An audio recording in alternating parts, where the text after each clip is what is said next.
dalam pembelajaran bahasa Indonesia. Ya, kalian bisa menyaksikan materi ini lewat channel TV Edukasi SMP Negeri 2 Jakarta. Ya. Pada kesempatan ini, Ibu akan memberikan materi kelas 9 yang sudah masuk ke bab 2, yaitu tentang pidato persuasif. Ya. Dalam bab ini ada 5 poin yang harus kalian pahami. Ya. Di bab pertama ini bagaimana kalian harus bisa memahami apa itu pidato persuasif. Kemudian bagaimana kita harus bisa menggali informasi di dalam pidato persuasif. Kemudian bagaimana kita juga harus bisa menyimpulkan apa isi dari pidato persuasif itu sendiri. Kemudian yang keempat adalah struktur dan kebahasaannya. Dan yang kelima, tujuan akhirnya kamu harus bisa menulis teks naskah pidato persuasif. Ya. Kita awali dengan pengertian dari pidato persuasif itu sendiri. Ya. Ini kalau kita merujuk kepada kata secara harfiah dari makna persuasif itu sendiri adalah sebuah bujukan, ajakan. Jadi pidato persuasif itu adalah pidato yang menyajikan ajakan, himbauan kepada audiens ya, dengan atau dari sudut pandang si pembicara itu sendiri. Ya. Jadi pengertiannya bahwa pidato persuasif adalah pidato yang bertujuan untuk meyakinkan pembaca atau pendengar dengan menyajikan argumen yang disajikan oleh si pembicara dari sudut pandang si pembicara. Ya, itu ada pengertiannya. Kemudian dilihat dari jenis-jenisnya, maka pidato ini ada berupa jenis sambutan, ya, sambutan kenegaraan, ada pidato pemerintahan, presiden misalnya. Kemudian jenis yang ketiga ada pidato dari instansi pemerintahan, dan yang ketiga berupa ceramah atau khutbah, misalnya khutbah Jumat atau misalnya ceramah-ceramah di khutbah ceramah Id misalnya. Ya. Oke, itu jenis-jenisnya. Kemudian pidato itu sendiri ada beberapa metode yang bisa dilakukan. Ya. Ada metode manuskrip, ini menggunakan naskah, jadi tinggal membaca seperti Bapak Presiden misalnya membacakan pidato kenegaraan setiap tanggal 16 Agustus. Itu adalah metode manuskrip. Kemudian metode ekstemporan, ini adalah metode yang si pembaca itu hanya menuliskan garis-garis besarnya saja, ya, kemudian dia secara langsung menjelaskan uraiannya secara gamblang. Kemudian yang ketiga metode memoriter. Ini adalah metode hafalan. Jadi si narator menghafal dulu naskahnya di luar kepala dan nanti disampaikan menurut hafalannya. Kemudian yang keempat adalah jenis impromptu. Ini adalah metode pidato secara dadakan atau langsung, ya, tanpa ada hafalan. Itu metode-metode. Oke, kita lanjut ke bagaimana cara untuk menyimpulkan atau memperoleh informasi-informasi yang ada di dalam pidato. Yang harus diperhatikan adalah tujuannya dan juga bagaimana menemukannya. Untuk tujuan pidato kita harus sebentar, ini ada kesalahan informasi. Oke.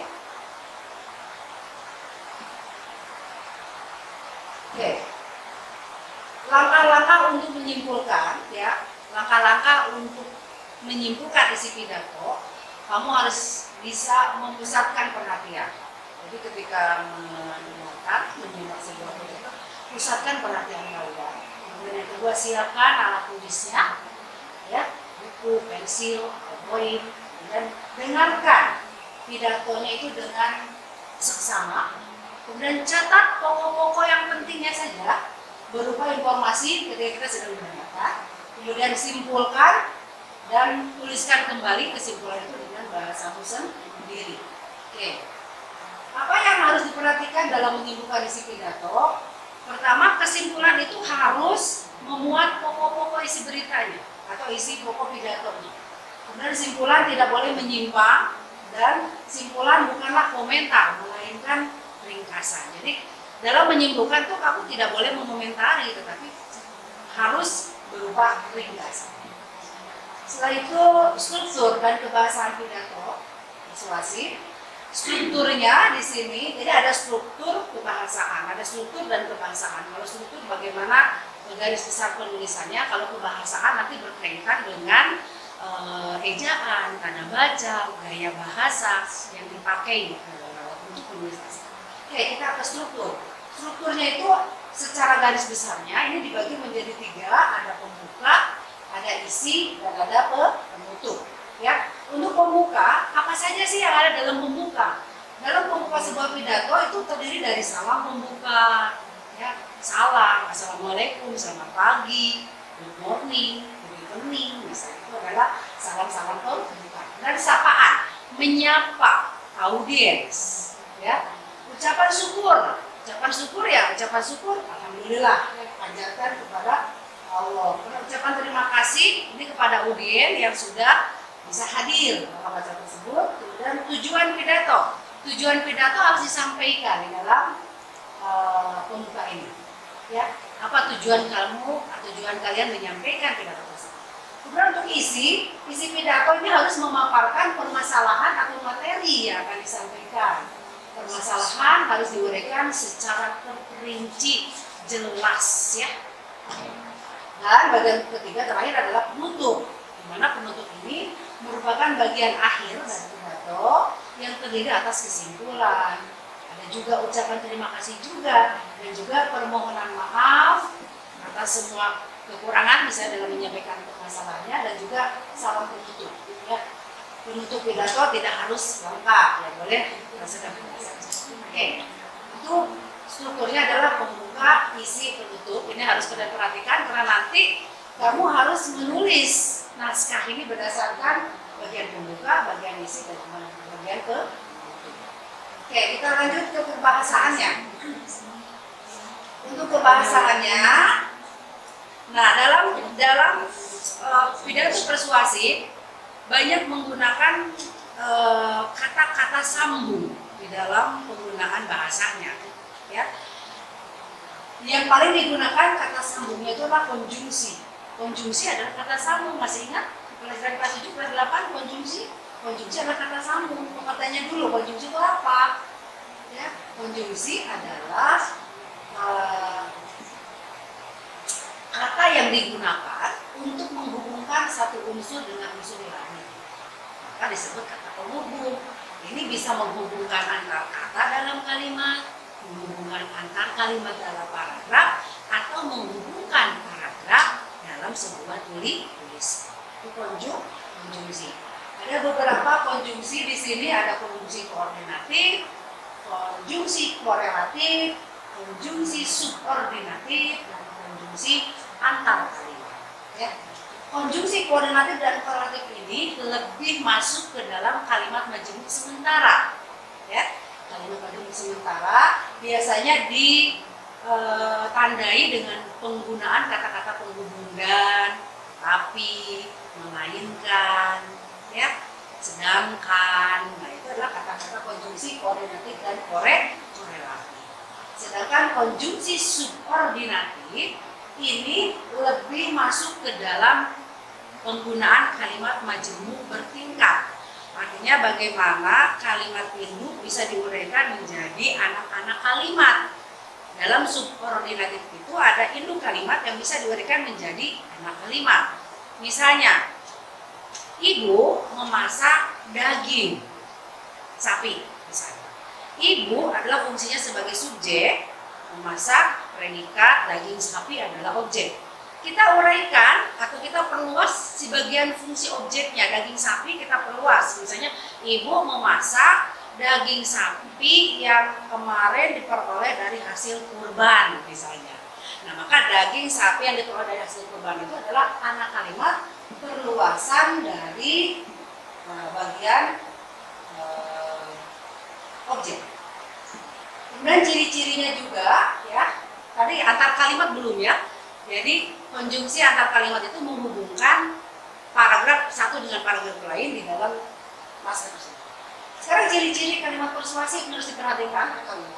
Satu, ciri-ciri kalimat persuasif itu harus sifatnya membujuk, mengajak, dan mempengaruhi audiens sehingga dia bisa membenarkan alasan-alasan yang kita sampaikan, ya itu pengertiannya atau cirinya harus mengajak. Kemudian biasanya menggunakan kata-kata ayo, mari, gitu ya, kata-kata yang bersifat mengajak, dan juga biasanya menggunakan tanda seru di akhir kalimat, dan juga jangan sampai lupa cirinya itu banyak menggunakan kata-kata emotif, kalimat-kalimat emotif, kalimat-kalimat emosional dalam artian tujuannya yaitu untuk mengajak audiens supaya membenarkan